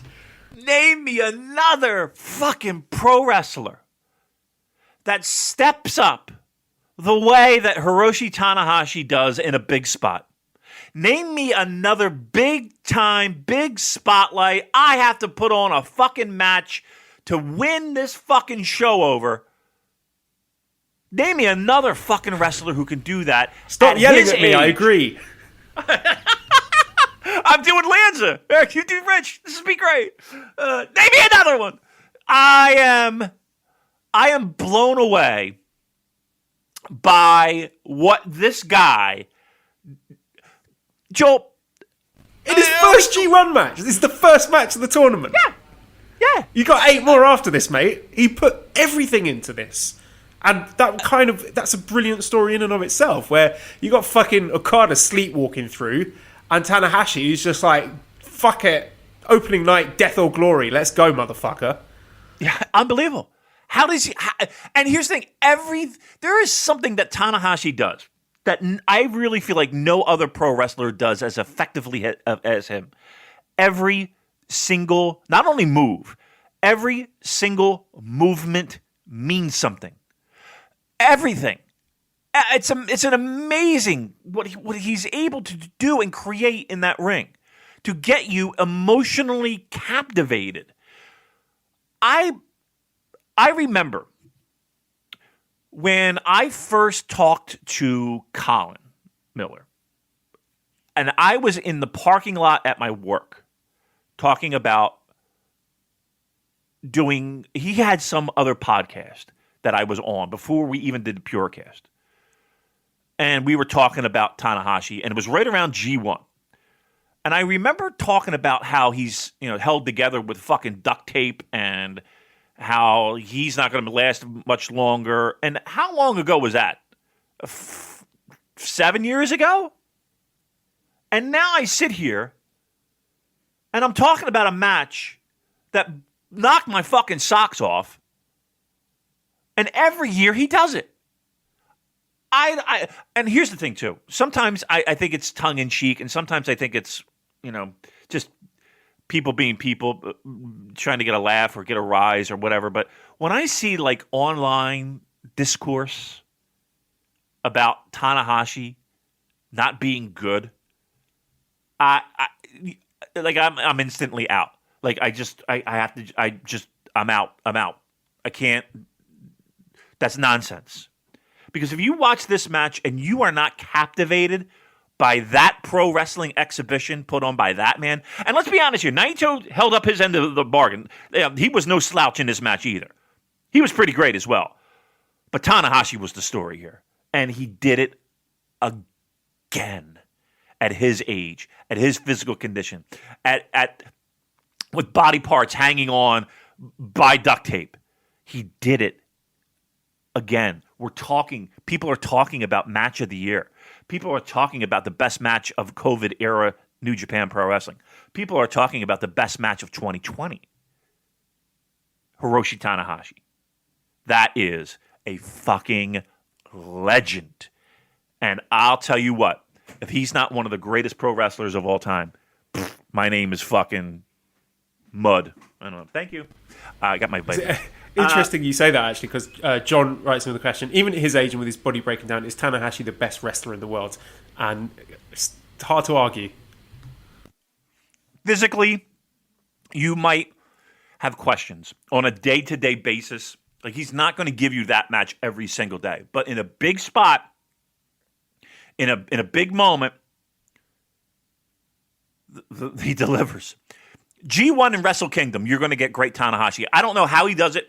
I don't know what he's taken to get him through the day. He finds a way to do it. He finds it within himself to make it happen. So, never doubt Tanahashi in G1, and never doubt Tanahashi at Wrestle Kingdom. Those are words to live by. So, out of the 23 guys we watch wrestle at the weekend, who do you think had the best haircut? I thought Will's was all right. I like Will's. Tanahashi. I don't like the braided Tanahashi. It just looks like it's uncomfortable. I don't know. I like that. I'll go Will with best haircut. I'm going Sanada. I think he just looked $1 million with that haircut. Did a lot more for him than the kind of shaggy look that he had going before. And the reason I'm talking to you about hair, Damon, is because as guys, so much of our identity is wrapped up in our hair, from how it feels after getting a fresh cut to the way it's perfectly styled before going out for a big match in the G1 Climax. And that's why when we get into our 20s and 30s and start noticing the first signs of hair loss, it definitely feels like panic time, because let's face it, no guy is ever ready to go bald. Thankfully, now there's Keeps, a simple and easy way to keep your hair. Did you know 2 out of 3 guys will experience some form of male pattern baldness by the time they're 35? And the best way to prevent hair loss is to do something about it while you still have hair left. You can get treated from home. You used to have to go to the doctor's office for your hair loss prescription, but now, thanks to Keeps, you can visit a doctor online and get hair loss medication delivered right to your home. They make it easy and deliver your medication every 3 months, so you can say goodbye to pharmacy checkout lines and awkward doctor visits. So, if you're ready to take action and prevent hair loss, go to keeps.com/superj to receive your first month of treatment for free. That's keeps.com/superj. Please do use this stuff because, we don't charge for this podcast. We're not doing Patreon. Never going to do a Patreon. Never, ever, ever, ever. 2 hours of audio per week. That is my limit because I don't want to do any more than that. Because I've got stuff to do. I'm busy with work. I've got my family. I've got my beautiful daughter, my beautiful wife to spend time with. I don't want to be putting out extra content. So we're never going to put this stuff behind a paywall. But using that stuff, using those little codes, it helps because it shows the advertisers, hey, these people are worth investing in. So, again, keeps.com, keeps.com/superj. Nip that hair loss in the bud. I wish I had Keeps when I was younger, man. Well, I mean, you know what I mean? Like if I had Keeps, I'd be all over that shit. God damn it. Get the Keeps. Learn from Damon's mistake, everyone. Although you are a sexy bald guy, so you carry it off well. I'll give you that. Thanks. All right, let's do it. So, I guess we should preview some of the stuff coming up. I get a quick behind the curtain discussion here, Damon. We've got shows coming up Wednesday, Thursday, Sunday, and then the next show after that is Tuesday. So when are we going to record our next show? So how many shows do we want to preview now is the question. Let's preview... I mean... Because if we can't record next Tuesday because there's a show on Tuesday. So that'll be out of date by the time there'll be a show going on while we're talking. So we can't do that. Can we... is the weekend? What do you think, the weekend? Record on a Sunday, or is Monday totally off the table for you? I'm looking. Let's do a real time check of the schedules. Monday. All right. Here's what I'm going to do. I'm going to block off time on Monday, in the morning to make it look like I have an important phone call, but keep it quiet. This is an important phone call. Yeah, this is. And I'll block off time, and then we'll do the show on Monday. We'll record Monday. How's that? That sounds great. So we'll just quickly go over these matches. So we've got Wednesday in Hokkaido coming up. We've got Yu Uemura against Gabriel Kidd. Then we've got Jeff Cobb versus Shingo. Okada versus Yujiro. Suzuki versus Taichi. Ishii versus Ospreay. Ibushi versus Jay White. So give me a picks for that. So first of all, Cobb versus Shingo. Both on a goose egg. Both got a loss. Who's picking up their first points here? Cobb versus Shingo, right? Mm-hmm. I believe. Yeah, I believe I went with Shingo, didn't I? Yes. And then we got Okada versus Yujiro. Can you see Yujiro getting the big upset here? Finally getting his revenge on Okada? I can't, man. I just can't say it. I mean, that would be something. I can't see that. And then we got Suzuki versus Taichi. So here's an interesting one. The question here. Kid Kilowatt says, which faction leader, Okada, Suzuki, White or Naito, has the best chance of losing to a subordinate in their own faction this year in the G1? This is a very, very rare occurrence. I tweeted out earlier. It's only in the last 5 years, it's only happened 2 out of 14 times where a faction leader has lost to a subordinate. So that was Okada losing to Ishii in 2016 and then losing to Jay White in 2018. So it does not happen very often. Do you think it happens here in the Battle of Suzuki-gun with Suzuki taking on Taichi in Taichi's hometown, no less? Yeah, I have it down as a win, actually. So I think it's... And let's be honest here, that Okada-Ishii match is still a sore spot with me because Ishii never got a title match. Yes, I say Taichi gets the win over Suzuki. And here's a mouth-watering semi-main here. Tomohiro Ishii against Will Ospreay. That very, very exciting match. Yep. What are you thinking? Ishii's got to get points somewhere, right? I think this is an easy match that Ospreay can lose and not really lose any momentum. Correct. And I think there's got to be a little bit of a balance out time. So, yeah, Ishii. And then we have a Wrestle Kingdom rematch with Kota Ibushi against Jay White. So Ibushi won the G1 Climax Final last year, and then at Wrestle Kingdom, Jay White got his win back. So it's the rubber match with Ibushi and Jay White, who is taking the points home. G1 finals, right? I'm going Ibushi here. Yeah, he's going 2-0 here. Yep. I'm going Jay White. Then we have a show coming up on Thursday, also in Hokkaido. We got Goto against Sanada. So both guys on 0 points, nil point. I will pick Sanada to get off the blocks here. I as well, yes. I as well. Then we got Tanahashi against Yano. Tanahashi. Tanahashi lost to Yano before. It was like a 2-minute match. Remember that? The hair pulling thing? Mm-hmm. So there is a history there. It has happened before. Can't see it happening again. There's no way Yano goes 2-0, right? Tanahashi gets a win. We got Juice Robinson against Kenta. I think Juice could pick up a win here and entitle himself to a crack at that US title briefcase in the future. And you were thinking the same thing. I think that's a good pick right there. Juice picking up a win. Yeah, why not? Let's do it.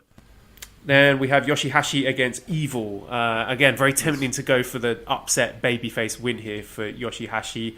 Both guys on 0 points, but I mean, really, this should be a match where Evil is beating the crap out of Yoshihashi and pinning him in 5 minutes. But the fact that it's the 5th match on the card suggests that's not going to happen. So, again, I'm going to go for an Evil win, but it won't be the cakewalk that I think it should be. It should be a cakewalk. And I will go with Evil, hoping that it's a cakewalk and give the main event extra long time. Main event, that is Tetsuya Naito against Zack Sabre Jr. Two people with excellent chemistry. They've had a really interesting feud over the last few years. This one is tricky to call because Zack would be a nice filler defense for Naito between now and Wrestle Kingdom. So I'm tempted to go for Mr. Sabre Jr. here. It is tempting, isn't it? The only thing that's holding me back on that is Zack is tag team champion. So he is going to be busy. He might not be a good fit to be programmed into a title match because he's holding those titles. So I'm going to go with Naito winning. And then we have our show on Sunday in Kobe World Hall.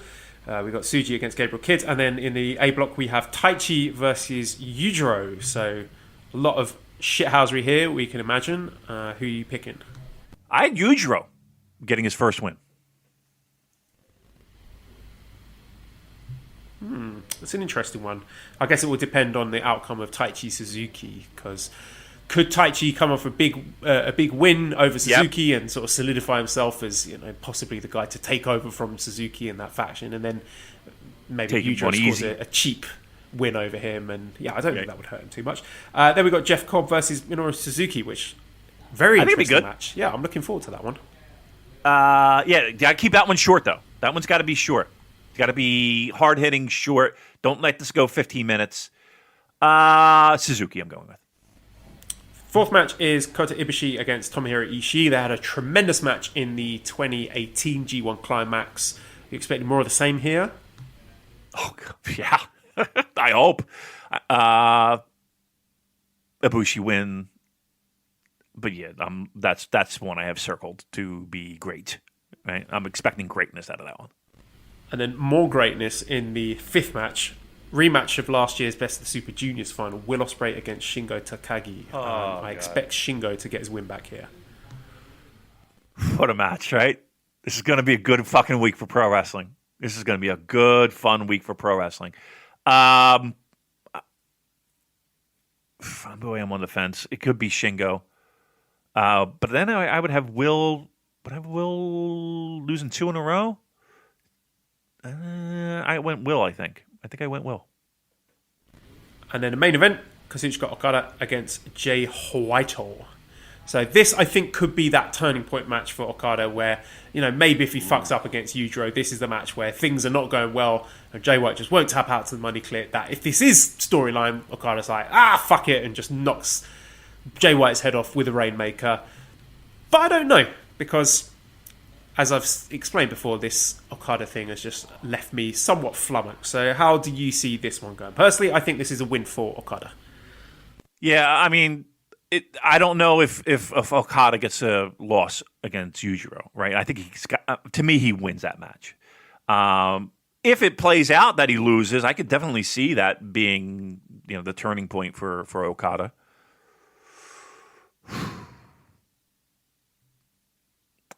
Look, I got Okada in the final, so he's got to pick up wins later. If I'm not mistaken, I have him as a loss here too as well. Jay White winning. Yeah. That's tough. Honestly, that Yujiro match is going to make the difference. Like if he loses that match, he's got to get a win against fucking Jay White, right? Just to get just for points. There's only so many dates left. Yeah, you think if you're going to win a block, you can afford a maximum of 2 losses. Right. Can't be more than that. But I did have Jay White winning, and then Okada kind of taking it from there. So we'll see if my predictions stay. My predictions are subject to change as shows go on. Want to do a few questions then before we go? Jason says, do you see a year, not even necessarily this year, where the G1 winner loses the briefcase before the Dome, just to show that it's a possibility? Yeah, I think you've got to pull the trigger on that at some point, just so it's established as a thing. Maybe this is the year to do it, because crazy things are happening this year. Yeah, this would be the year to do it. If there were odds, it would be this year, because why not? Which has me a little concerned in the sense of, because I have Okada winning. Yeah, so Okada wins the G1. He's got the briefcase. Defense against, I don't know, Jeff Cobb. And he loses the briefcase. He's fucking her out with a money clip. He can't get it around Jeff Cobb's huge head and neck. Right. Or he tries it on Ishii. Ishii's got no neck to choke. It just doesn't work. Right, just slips right up. Right. Yeah, I mean, that's troubling if you're an Okada guy. That's for sure. But, yeah, this would be the year to do it. That's for sure. Daryl says, living in the Eastern time zone just outside Toronto, is it possible to watch all the matches live whilst not jeopardising either my profession or my marriage or both? I mean, how are you finding the schedule, Dave? Because even I don't think I could watch everything live because of my family commitment. So, like, for example, on Sunday, I missed the start of the show. I took Esther for a swimming class, then was able to watch it on delay when I got home. So even for me, where the time zone is very favourable, I'm only 2 hours behind Japan, it's tough. Yeah.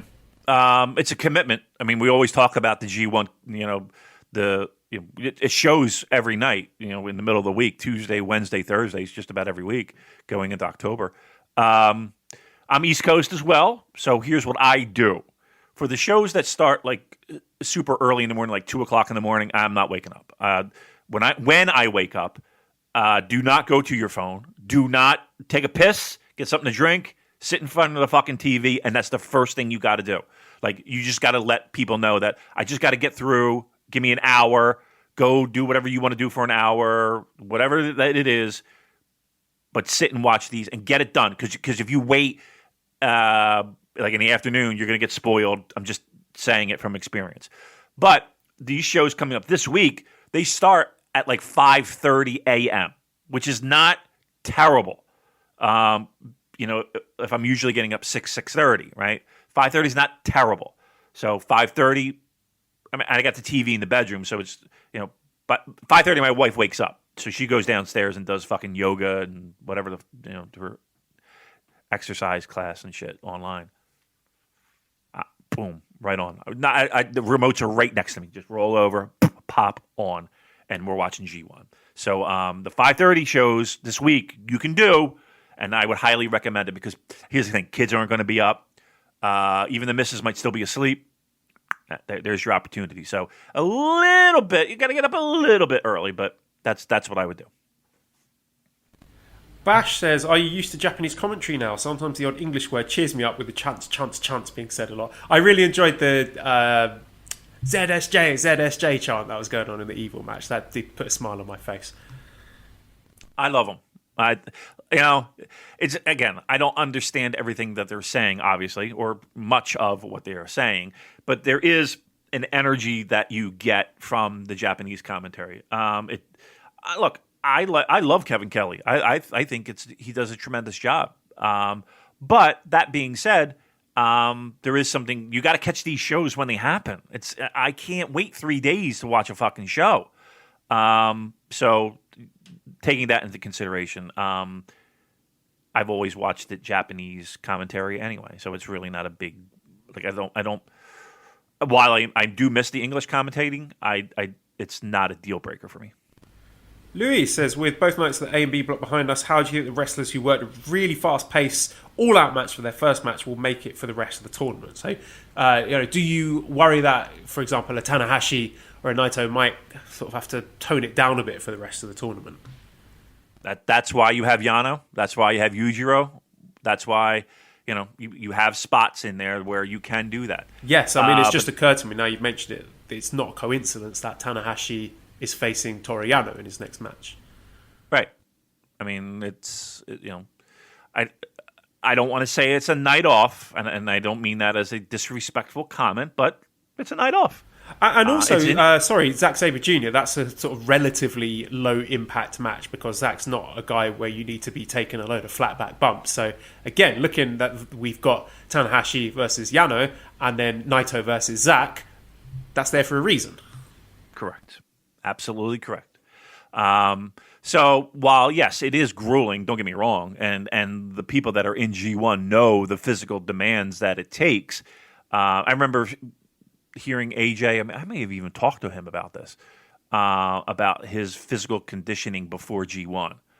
He was at a Ring of Honor show in Philly, and we were talking, and he was talking about like the cardio that he was doing gearing up for G1, which I found fascinating.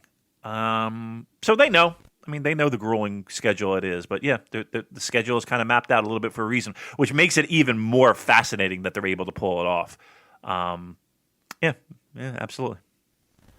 Tyrone says, do you think doing the pick'ems in itself makes the G1 more enjoyable? Tanahashi Naito match was amazing, but I was even more invested in the ending stretch because I was dying for it to go to the time limit draw like I predicted. I can barely remember what my own picks are, so no, it doesn't add anything to me. I'm excited to hear how Damon's doing because now I'm sort of rooting for you, Damon, to win this whole thing. That would be tremendous. But having said that, whilst I am excited and interested in your picks, when other people are telling me their picks and their scores, I don't know why, it just infuriates me. I'm like, I don't give a fuck what your scores are. People in Twitter, I'm 2 and 3, so I don't give a shit.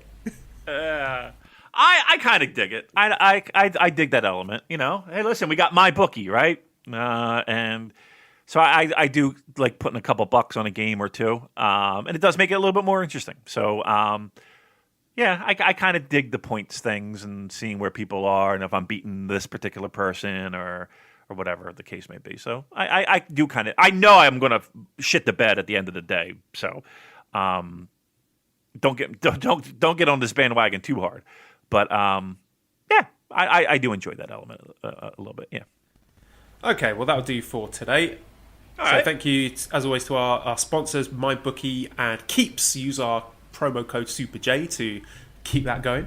redcircle.com/shows/super-j-cast if you want to show some appreciation with some money. That will be always appreciated. We always share that 3 ways between myself, Damon, and Editor Dan for all the excellent work that he does. And Editor Dan, you can find him on Twitter at LousyHero219. Discord link is in the show notes. Again, always a lot of fun logging on to the Discord in the NJPW live event spoiler zone, so you can chat as you're watching the G1 shows. A lot of fun. Do get involved if you're looking for to make some new friends, chat about the New Japan. ProWrestlingTees.com/SuperJcast to get one of our cool t-shirts. Subscribe to Voices of Wrestling Podcast Network for other great shows. Give us a 5-star review on iTunes. Follow us on Twitter at the SuperJcast. Thank you everyone for listening, and goodbye.